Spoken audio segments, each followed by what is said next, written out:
spectrums created by the evolutionary intent of the cosmic mind. Light represents matter. Sound represents antimatter. Light represents matter. Sound represents antimatter.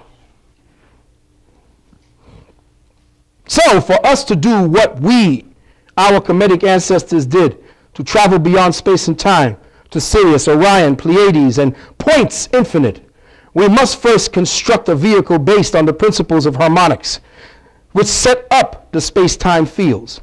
But setting up space-time fields like our ancestors would be extremely difficult today. Our blood song and our brain capacities have both diminished to severely critical levels, preventing us from interfacing with solar, lunar, stellar, and geocentric grid forms to accomplish this. But white scientists are attempting this mechanically. They have come close to finding out how our ancestors did this through internally vibrating harmonics of the blood song. This they did with specific musical instruments that created intonations that interlocked with sound and notes sung by the vocal cords. The secret, I believe, was to arrange in their minds the harmonics of the atom, electron, proton, and neutron relationship numbers of specific elemental expressions of hydrogen within the body and manipulate their sequences by the use of the will. Thus, the clue to overcoming the problem of temporal displacement is in understanding the way the Earth Mother is built up on octaves and waveforms, or the centralized concentration of waveforms into a planetary wave effect. Now,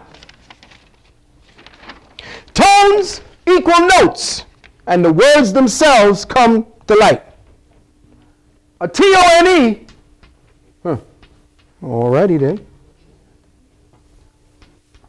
A T-O-N-E is an N-O-T-E.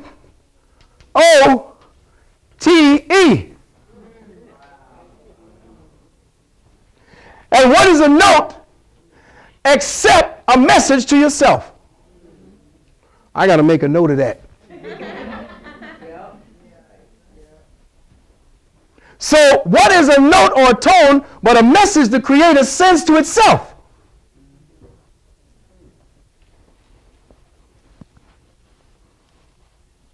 The social speculation of reality becomes locked into our neural conduits by continuous conditioning of the neuronal pathways of the brain, thus fixing our perception into an agreement, that is, an agreement of past-time triangulated parameters of light and sound-based chemical quantums that are shared and supported by the targeted masses.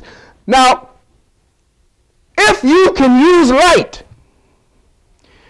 and sound to create certain harmonics, which, by the way, can be destabilized and completely disintegrated by such instruments.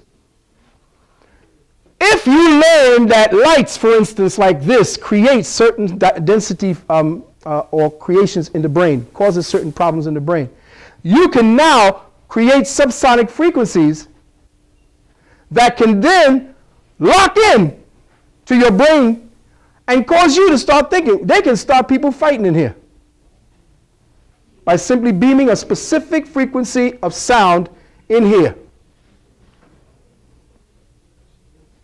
Easily. So now, in closing on this particular fact, I would like to leave you with a formula, a metaphysical formula for traversing time and space. You want it? There is a metaphysical formula that I had given last time, and I'm going to talk about it further on this time. A metaphysical formula for traversing time and space and a way to create a field using tools both of the mind and of the hands. Now listen carefully. I said this in the last one. Since 8, the number 8, the sigil 8, equals the maximum number of electrons that is allowed to accrue within a morphogenetic cell, cloud, or threshold of an element's electron, If we divide the number of potential elemental expressions within the present humanity consciousness envelope, 144 that is, by 8, we get 18 divisions within each elemental unit. So, let me explain.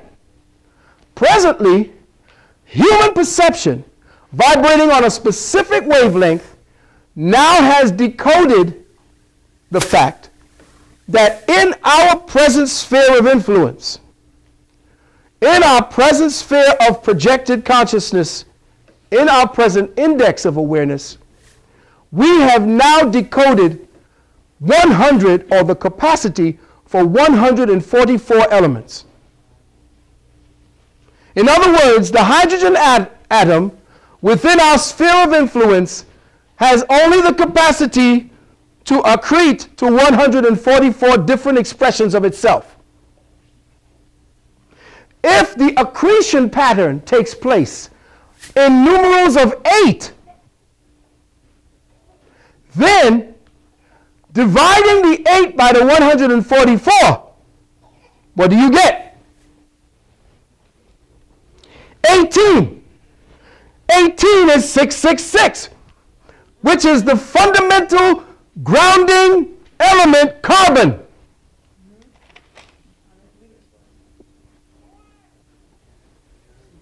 So here we have God speaking, quote unquote, in the form of geometric patterns and inspiration. Now, if we divide the elemental table into every 18 elements from hydrogen, we get argon, or what they define as argon. 18 up from that, we get krypton. And who came from krypton? And when is that going to be released? Next year.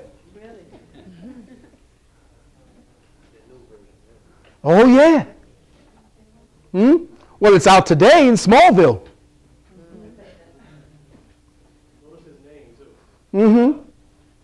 Kal-El. All of them Moors. All the eels.